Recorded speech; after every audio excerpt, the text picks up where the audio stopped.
కొద్ది కాలం క్రితం విధ్వంసం రచయిత శ్రీ ఆలపాటి సురేష్ కుమార్ గారు ఈ పుస్తకం నాకు పంపినప్పుడు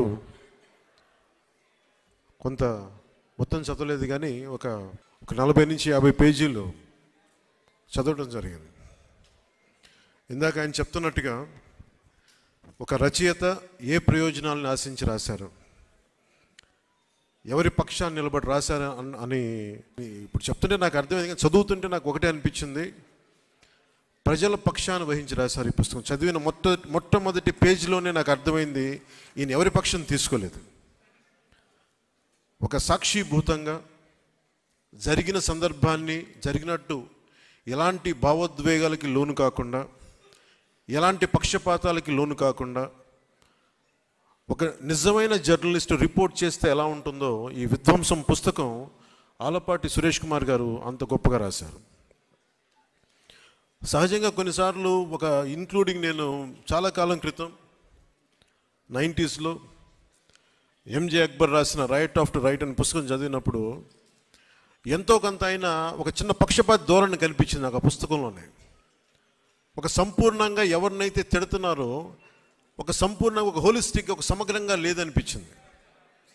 సో ఇలాంటి సందర్భాలు నేను ఎన్నో చూశాను, చదివాను పుస్తకాల్లో. కానీ విధ్వంసం పుస్తకం చదువుతుంటే మటుకు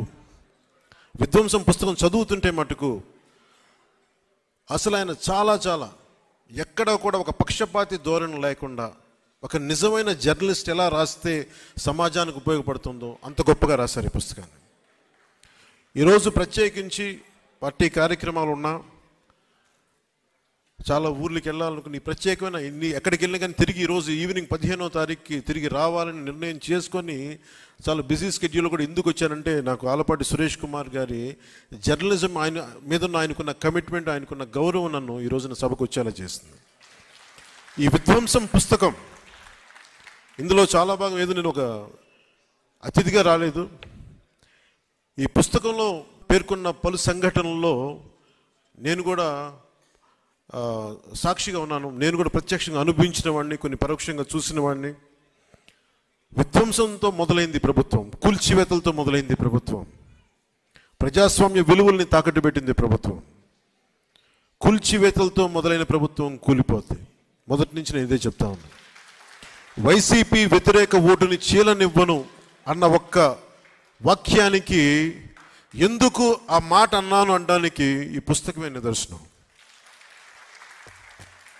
ఎందుకు ప్రతిపక్షాలన్నీ కలిసి రావాలి, ఓటు అనేది ఎందుకు చీలకూడదు, ఎందుకు ఆంధ్రప్రదేశ్కి చాలా అవసరం. విభజించబడ్డ ఉమ్మడి ఆంధ్రప్రదేశ్కి కలిసి అన్ని రాజకీయ పక్షాలు కలిసి ప్రజల పక్షాన్ని నిలబడాల్సిన సమయం ఆసన్నమైందని చెప్పడానికి, అర్థం చేసుకోవడానికి ఆలపాటి సురేష్ కుమార్ గారు చాలా ఊతమిచ్చారు ఈ వాక్యానికి. నేను చెప్పిన ఆ వైసీపీ వ్యతిరేక ఓటును చీలనివ్వనడానికి. ఇది మనస్ఫూర్తిగా సురేష్ కుమార్ గారికి చాలా అత్యంత అద్భుతంగా మీరు ఈ పుస్తకాన్ని మీ జర్నలిస్టిక్ విలువలతోటి దీన్ని రచన చేసినందుకు మనస్ఫూర్తిగా మీకు హృదయపూర్వక ధన్యవాదాలు తెలుపుకుంటా ఉన్నాం. ఎవరన్నా సరే, నాకు చాలా బాధ కలిగింది.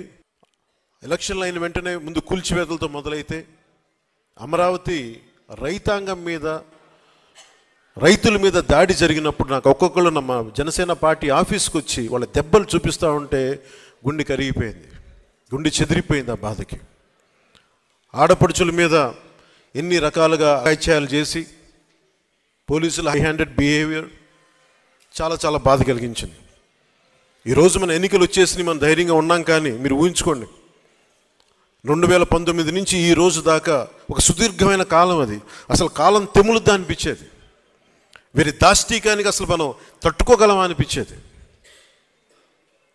ఇలాంటి ప్రతి చోట ప్రతి ఒక్కరూ అనుభవించిన బాధని ఈయన ఇన్ని 700 పేజీలుకున్న ఈ పుస్తకంలో ప్రతి సంఘటనని చాలా అందంగా దీన్ని తీసుకొచ్చారు, ఉదహరించారు. ఈ పుస్తకం భారతదేశానికే, ముఖ్యంగా ప్రతి పాలకులకు కూడా ఒక హెచ్చరిక లాంటిది. భవిష్యత్తులో మనం ఎలా ఉండకూడదని చెప్పడమే ఈ పుస్తకం తెలియజేస్తూ ఉంది. ఒక నిజమైన జర్నలిస్ట్, ప్రజాక్షేమాన్ని, ప్రజాస్వామ్యాన్ని ఆకాంక్షించే జర్నలిస్ట్ రాస్తే అది ఎంత బలంగా ఉంటుందో ఈ పుస్తకం చాలా అద్భుతంగా తెలియజేస్తుంది. ఇలాంటి పుస్తకం ఆలపాటి సురేష్ కుమార్ గారికి కూడా ఇది భవిష్యత్తులో దీన్ని ఒక టచ్ స్టోన్, ఒక గీట్రాయిలా తీసుకుంటారు. ప్రతి జనసేన అయితే ఖచ్చితంగా తీసుకుంటుంది. జనసేన తరపున మాటిస్తూ ఉన్నాను. ప్రజలకు ఎలాంటి ఇబ్బంది కలగకుండా ప్రజాక్షేమాన్ని కాంక్షించే ఒక వ్యవస్థలో భాగస్వామ్యం తీసుకొని ప్రజాస్వామ్యాన్ని బలోపేతం చేస్తామని మనస్ఫూర్తిగా మీ అందరికీ తెలియజేసుకుంటూ, నాకు ఇలాంటి అవకాశాన్ని ఇచ్చిన ఆలపాటి సురేష్ కుమార్ గారికి, అలాగే సభాధ్యక్షులు ఆర్వి రామారావు గారికి ఒకే ఒక మాట చెప్పి కొన్ని 2 వాక్యాలు చెప్పి ముగిస్తాను. ముఖ్యమంత్రి జగన్ గారు మాట్లాడుతూ ఈరోజు కూడా నా దృష్టికి వచ్చింది, 33,000 మంది ఆడపిల్లలు వైసీపీ వాలంటీర్ల వల్లే అదృశ్యం అయిపోయారని నేను అన్నానంటే వారికి వివరణ ఇస్తున్నాను. నేను చెప్పింది, మీరు డేటాబేస్ కలెక్ట్ మీ వాలంటీర్లు డేటాబేస్ కలెక్ట్ చేయటం వల్ల ఆ డేటా ఎక్కడో హైదరాబాద్లో ఉన్న ఒక కంపెనీకి వెళ్ళిపోయి ఆ కంపెనీ నుంచి లీక్ అది ఎటు వెళ్ళిపోయింది. అదే చెప్పాను తప్ప ఏ రోజు కూడా వాలంటీర్ వ్యవస్థ సంపూర్ణంగా వాళ్ళు చేశారని నేను ఎప్పుడు అనలేదు. వాలంటీర్ల మీద నాకు గౌరవం ఉంది, కానీ కొద్దిమంది వాలంటీర్లు చేసిన తప్పులకి వాలంటీర్ వ్యవస్థ మొత్తం చెడ్డ పేరు తీసుకొచ్చిందని చెప్పాను తప్ప వాలంటీర్ వ్యవస్థ ఏ రోజు కూడా మొత్తానికి చేసిన నేను ఏ రోజు చెప్పలేదు. ముఖ్యంగా వాలంటీర్స్గా పనిచేస్తున్న యువతకు ప్రత్యేకించి తెలియజేస్తాం, మీ భవిష్యత్తుకు కూడా మేమందరం అండగా నిలబడి ఉంటామని తెలియజేసుకుంటా ఉన్నాం. ఈ ఉద్దేశంలో ఈ క్రమంలో జగన్ గారు ఒక నిజమైతే చెప్పారు, 33,000 మంది ఆడపిల్లలు ఆంధ్రప్రదేశ్ నుంచి అదృశ్యం అయితే ఆయనైతే చెప్పారు. ముందు నేను చెప్పినప్పుడు ఎవరు నమ్మలేదు. హోంశాఖ సహాయ మంత్రి చెప్పిన తర్వాత ఇది బయటకు వచ్చింది, అప్పుడు అందరూ నమ్మారు. ఈ రోజుకి ఒక ప్రెస్ మీట్ పెట్టని వ్యక్తి నన్ను కానీ నాయకులు తెలుగుదేశం పార్టీ జాతీయ అధ్యక్షులు ఆయన తిట్టడం తప్ప, మా ఇద్దరిని తిట్టడం తప్ప అతనికి వేరే పని లేదు. అలాగే ఆర్వి రామారావు గారు కూడా మీరు ఒకసారి జగన్కి మీరు క్లాస్ వారి గురించి ఒక చిన్న పాఠం తీసుకోవాలి. ఆయనకి ఇన్ని ఇసుక రీచ్లు ఉంటే అనేక సర్పంచ్లు కానీ ఎంపీటీసీలు కానీ ప్రతి మండల స్థాయి వ్యక్తులు చాలామందికి ఉపయోగపడే ఒక ఇసుక రీచ్ల్ని ఆయన ఒక కంపెనీకి దారాదత్తం చేసిన వ్యక్తి. ఒక కంపెనీకి దారాదత్తం చేసిన వ్యక్తి ఈ రోజున క్లాస్ వార్ గురించి మాట్లాడతాడు. ఎంటైర్ మైనింగ్ని కొద్దిమందికి అసలు దాదాపు ఈ పుస్తకంలో చెప్పిన 2,600 కోట్ల ఎంతో పైచీలకు అన్యాయం జరిగింది, ట్యాక్స్ రూపంలో రావాల్సింది కేవలం కొద్ది కంపెనీలకి కలెక్షన్ కంపెనీలు కట్టుబెట్టారని చెప్పిన ఉదహరించారు సురేష్ కుమార్ గారు. ఇలాంటి కోకలలు. సో క్లాస్ వార్ గురించి ముఖ్యమంత్రి జగన్కి చాలా బలమైన పాఠం భవిష్యత్తులో తీసుకుంటాం. జగన్ మర్చిపోకు. ఏ అమరావతినైతే, ఏ ప్రజలనైతే, ఏ ఆంధ్రప్రదేశ్ ప్రజలనైతే మీరు హింసించారో, ఏ ప్రజలనైతే మీరు విధ్వంసానికి గురి చేశారో, జీవితాలని చిన్న భిన్నం చేశారో గుర్తుపెట్టుకోండి జగన్. భవిష్యత్తుని మిమ్మల్ని కాలర్ రాస్తాం, గుర్తుపెట్టుకోండి. జై జనసేన, జై హింద్.